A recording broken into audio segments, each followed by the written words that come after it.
વિક્રમભાઈને ખબર છે કે ઓલરેડી આ છોકરા સાચા જ છે. કેમ કે એમને ખબર છે, એમને હંમેશ માટે સમાજનું દોભળ્યું છે અને એમને પણ સમાજે વિક્રમભાઈને પણ આગળ લાયેલા છે અને જેને જેને એમને સમાજમાં બહાર કાઢ્યા એ લોકોને સમાજે આગળ લાયેલા છે અને અમને સમાજે આગળ લાયેલા છે. તો આ લોકોનો એક ટાર્ગેટ હતું, જે ગોમના 2-3-4 જણા છે એ લોકોને ટાર્ગેટ કરીને એક મને નેચા દેખાડવાની વાત કરી છે. આજ મેં આખું ગોમ ભેળું કર્યું, આખું ગોમ મારા ફેવરમાં બોલ્યું છે અને આખું ગોમ મને કીધું છે અને ગોમને મેં કીધું કે ભાઈ આપણે ગોમમાં કોઈ દિવસ કોઈ બગાડ કર્યો કે ના. તો ગોમ આખું મારા ફેવરમાં છે, વિક્રમભાઈ બી મારા ફેવરમાં છે, એમને પણ ખૂબ ખૂબ આભાર.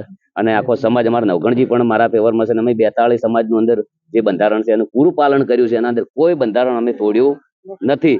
અમારા ગામમાં કોઈ એવી મિટિંગ એના પાસે થઈ નથી કે આ કરવું કે તે કરવું. આ લોકોને સીધું, અને કદાચ આ લોકોને જે નિર્ણય કર્યો એ મને બોલાયા વગર કર્યો છે અને બિલકુલ મને કોઈ પૂછવામાં આવ્યું નથી. આ લોકોને એક મોટું ટાર્ગેટ છે કે કદાચ જે આગેવાનો આવ્યા એમને કદાચ આ લોકોને ચિઠ્ઠી લખીને આપી દીધી કે તમારે આવું આવું બોલવું.